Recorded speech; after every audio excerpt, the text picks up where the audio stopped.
Assalamualaikum dan salam sejahtera. Hari ini kita masuk untuk bab 4.2 translasi. Okey. Bab 4.2 translasi. Sebelum tu kita tengok apa maksud translasi. Translasi di sini mengikut maksud diberi adalah pemindahan semua titik pada suatu satah mengikut apa yang sama, arah yang sama dan melalui jarak yang sama. Objek dan image adalah kongruen dan sama orientasi. Maknanya orientasi ni dia ada arah aliran yang samalah, dia ada pergerakan. Jadi untuk mengetahui translasi ni kita kena tengok 3 ciri, iaitu orientasi, saiz dan bentuk. Okey, sebagai dalam contoh yang ini kita ada A, B, C, D, E dan kita kena kenal pasti yang mana adalah translasi, mana yang bukan translasi. Okey. Jadi di sini dia ada bagi bentuk.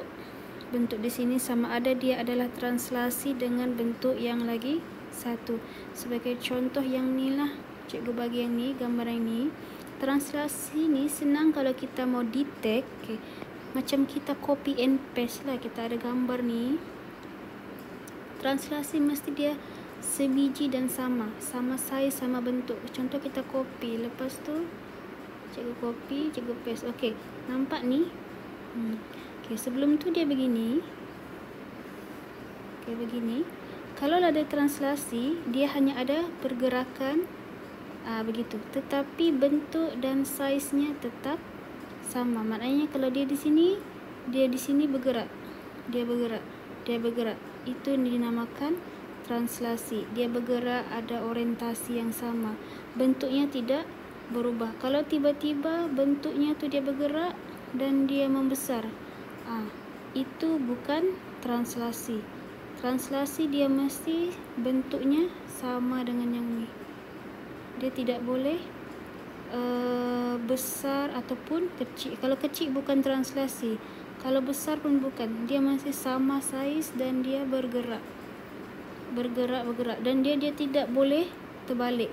Kalau dia terbalik begini, maknanya dia bukan translasi. Okey. Jadi kita tengok contoh yang pertama. Yang pertama ini translasi atau tidak? Dia adalah bukan translasi. Kenapa bukan translasi?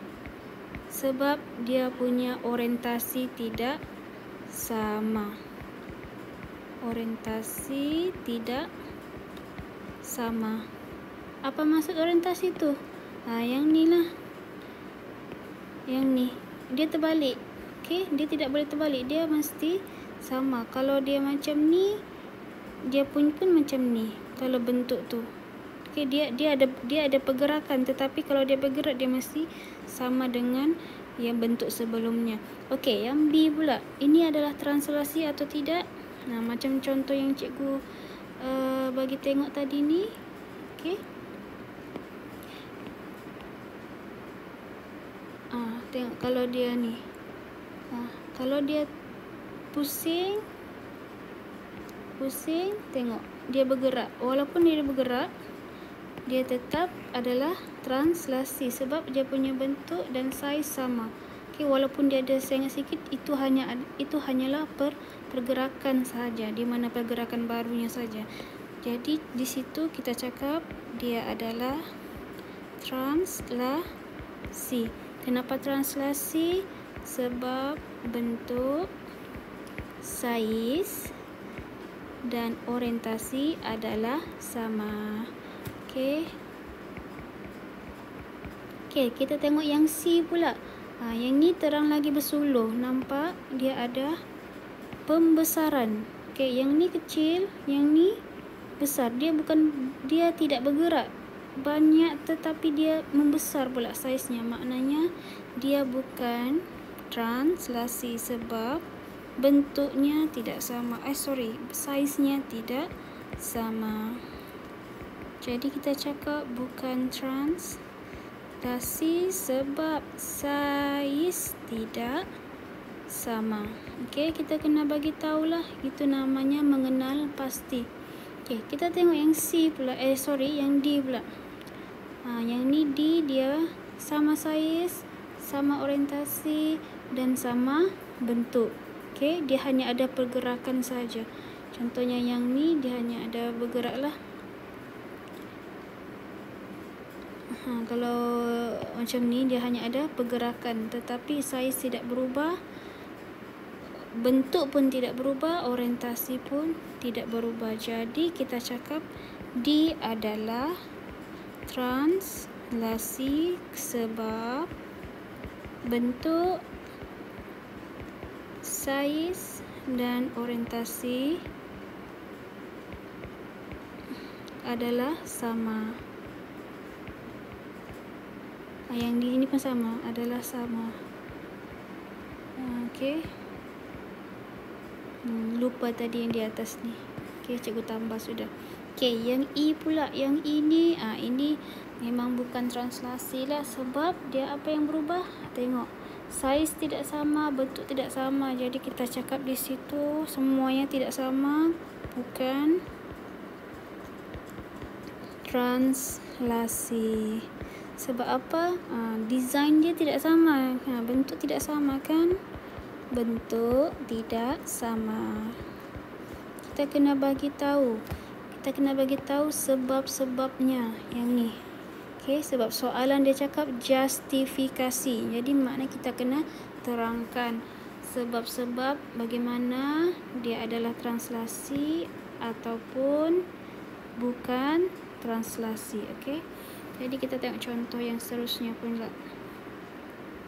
Perwakilan translasi dalam vektor. Okey, yang ni pengiraan menggunakan vektor.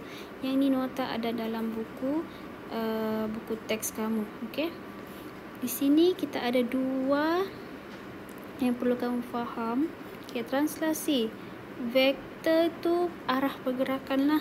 Okey, arah pergerakan ada magnitude, kamu kena faham paksi X dan paksi Y, macam mana pergerakannya. Perwakilan translasi boleh dinyatakan dalam bentuk vektor tertentu. Okey. Di sini kamu kena tahu bahawa A adalah image. Okey. A yang adalah objek. Okey. A, adalah image. Adalah image. Apa tu? Mesti huruf A ke? Tidak, apa-apa huruf. Yang penting kalau dia begini kosong saja, dia adalah objek. Kalau ada ni koma di atas ni, apostrophe tu dia dipanggil image. Okey, jadi macam mana kita mau kira? Nampak ni pergerakan, ini adalah dipanggil objek. Okey, ini objek. Okey, jadi dia akan bergerak. Dia akan bergerak ke tempat yang baru. Okey, yang ni tempat yang baru dia bergerak. Bila dia bergerak tempat baru, dia bukan lagi dipanggil objek, tapi dia dipanggil image. Jadi kita letak simbolnya tu bukan lagi A sama dengan ini, tetapi kita letak A, koma di atas, bermakna dia tu ada pergerakan yang terhasil lah di mana tempatnya yang baru. Okey, macam mana kira pergerakan? Yang pertama sekali kita kena kira dia punya paksi mengufuk. Okey, paksi mengufuk. Paksi mengufuk ni macam kita belajar sebelum ni, dia ni paksi X lah. Mendatar tu, mengufuk. Kalaulah dia ni macam ni berdiri, dia dipanggil paksi mencancang. Okey, bila paksi mencancang. Okey, jadi kita kira, kita mesti yang pertama sekali kena ambil kira mengufuk dahulu. Berapa unit? Kita guna unitnya, istilah berapa unit. Satu kotak ni, okey, satu ni dipanggil satu unit. Jadi kalau dia bergerak mau ke sini, daripada A ni kita akan ambil sama ada dia ke kiri atau ke kanan. Kalau dia begini sebelah ni, maknanya kita ambil ke kanan dahululah. Kita ambil ke kotak 1, 2, maknanya dia 2 unit ke kanan. Okey, 2 unit ke kanan. Okey, ke kanan. Lepas tu dia berhenti di sini. Dia berhenti sini dan dia akan bergerak lagi ke atas lagi. Berapa unit? 1, 2, 3 unit. Baru dia berhenti di sini ke image yang baru. Jadi maknanya dia 3 unit ke mana? Ke atas. Itu cara kiranya. Bila cara kira. Tetapi kalau cara untuk menulis vektor, di sebelah sini ada penerangannya. Okey. Bila dia bergerak mengufuk 2 unit, mencancang 3 unit, maka vektornya adalah 2, 3.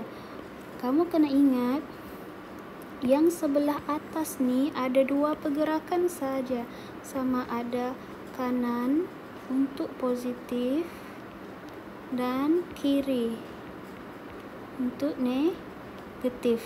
Okey.